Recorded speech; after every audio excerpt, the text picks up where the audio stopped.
everyone, this is Adam, and it's that time of the year again where one of the largest flame wars known to gaming is reignited by the releases of two of the premier Modern Warfare shooters. This year we're looking at Battlefield 4 and Call of Duty Ghosts. In the past, I've enjoyed offerings from both franchises, so I like to think that I'm pretty impartial in this debate. However, I have to warn you right now that I did not like Call of Duty Ghosts, so if you enjoyed that campaign, you might want to steer clear of this video. It was a setup. Let's move! Okay, so let's get to it. When it comes to audio and visual design, I think any viewers who follow game news should know which game wins in this category, and we could harp on Call of Duty's poor visuals all day, but we'll try to keep this brief. It's well known that Battlefield games have recently been very strong in the visuals department, and Battlefield 4 continues this trend. With the possible exception of Crysis 3, we think it's safe to say that Battlefield 4 is the best looking game on PC right now, and it's certainly the best looking game that you can actually run. Audio design is equally fantastic, and the combination of the two result in one of the most immersive experiences out there.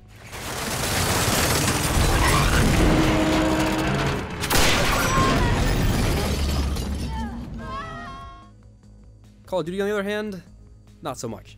Infinity Ward has been lazily doctoring their painfully outdated engine for the better part of the last decade, and it couldn't be more obvious now how ill-equipped it is to power a 2013 title. Amazingly, despite its dated appearance, the game actually manages to run worse than Battlefield 4, thanks to crappy optimization and fundamentally lazy design. We would have hoped that Infinity Ward could at least impress us with high audio quality, but this is not the case either. To illustrate this point, does this chain gun sound more like a deadly piece of machinery or a lawnmower?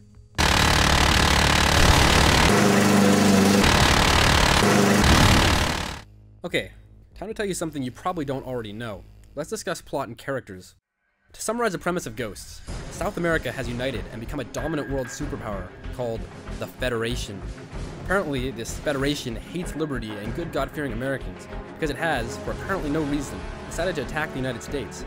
Now, it's up to a group of righteous, white men, known as the Ghosts, to save the free world by uploading a computer virus, stabilizing the pressure on an exploding oil rig, and slaughtering South Americans in slow-motion quick-time events. Oh, and your squad leader has also gone on a bizarre vendetta against all the remaining Ghosts, after you're forced to leave them behind in a battle. It's pretty dumb, even for a franchise that's known to be shameless about producing shallow, B-movie material plots. Not only is the plot weak, but the characters are potentially even weaker. The game opens by introducing you to your brother, your father, and some lore surrounding the Ghosts. This is pretty much the last meaningful dialogue you'll hear from the characters. Ultimately, the result is that you'll never know or care about any of them, making some of the game's later events feel pretty meaningless. In fact, our favorite character was Riley the dog, if that illustrates how badly Infinity Ward dropped the ball on this. But we're not done there. On top of that, the story is also told with no sense of pacing or continuity. You really just get shuttled from set piece to set piece, with very little explanation as to why you're there. We have to ask, how has Infinity Ward forgotten how to just tell a regular story? After flying out of the third exploding structure, I realized I just wanted to be back on the streets of some generic Middle Eastern city again. That's how ridiculous and awful this story is. Moving on. In Battlefield 4, a power-hungry Chinese general attempts to take control of China by blaming the assassination of a popular Chinese presidential candidate on the United States. This unifies the Chinese people against the United States and pulls Russia into the fray as well. Many twists and developments follow. Okay, as far as stories go, it's not exactly brilliant or extremely plausible, but it is easier to suspend your disbelief here than in Ghosts. Additionally, the game is far better with continuity. It tells a continuous story that stays focused and doesn't drag the player from set piece to set piece, choosing relevant levels instead. That's not to say there isn't showboating here, because there is a lot of it, but the levels are actually consistent with the story, and that's a big plus. Also, though the characters aren't superbly realized, strong voice acting and constant dialogue throughout allow the player to become far more attached to them than anyone in Call of Duty Ghosts. You really need to call Dunn's wife. Yeah, I know. It's just... Unfortunately, the dialogue is hit or miss, with certain moments feeling quite powerful and others feeling laughably cheesy and unrealistic. At the end of the story though, I did appreciate both characters, and I think that's worth something. We also have to give Battlefield points for including both female and African American leads, as opposed to just more white men. Overall, neither of the stories, which both lasted about 4 to 5 hours, impressed us greatly, but Battlefield 4 definitely comes out miles ahead nonetheless. It's really a shame that Battlefield 4's story and writing stumbled in so many places, because we thought it showed potential. Finally, we'd like to discuss gameplay and the overall experience. Core gameplay in each game is nearly identical. Expect to clear out many rooms full of enemies and participate in hectic vehicle sequences in both titles. Okay, granted, Battlefield 4 does have an annoying squad control mechanic, and Call of Duty is still pushing its awful QuickTime events and slow motion sequences, but these little unique features add very little to the gameplay, so we don't think they're even worth discussing.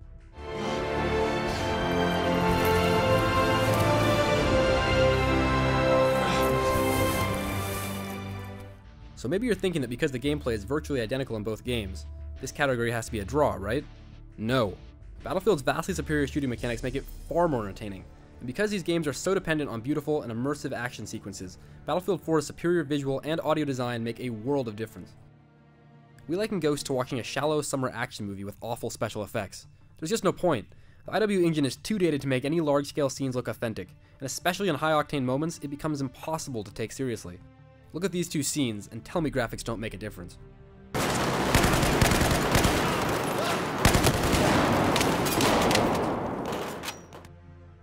It's also worth noting that certain features of the Frostbite engine, like advanced wave physics and beautiful weather effects, allow DICE to really put the player in the moment, and it actually feels like being part of an epic action movie. I hate this shit! Battlefield also manages to show some restraint with its pacing, although not as much as we might like to see. Ghosts, on the other hand, relentlessly drops the player into giant battles with only cutscenes to provide a break from the carnage. It's numbing, and it actually ends up detracting from the excitement. In conclusion, I think if you've been listening, it should be pretty obvious which game won this comparison. We typically try to give Call of Duty some credit, but Ghost just hasn't earned it. Now to be fair, we were fairly disappointed with both campaigns. Neither one is a shining example of what a first-person shooter should aspire to be, and $60 for 4 to 5 hours of gameplay is just unacceptable in our opinion. That said, we did find many things that we liked about Battlefield 4's cinematic and immersive campaign. It's really a shame that it stumbled where it did, because it could have been a very unique and top-notch experience. In its current state, however, it's pretty mediocre, but at least we enjoyed playing it, which we can't say for Call of Duty Ghosts. Thank you for watching. If you liked this video, please click that like button and subscribe, it really helps us out.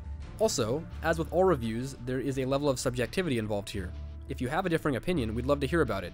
Just please keep it civil. These are only games after all.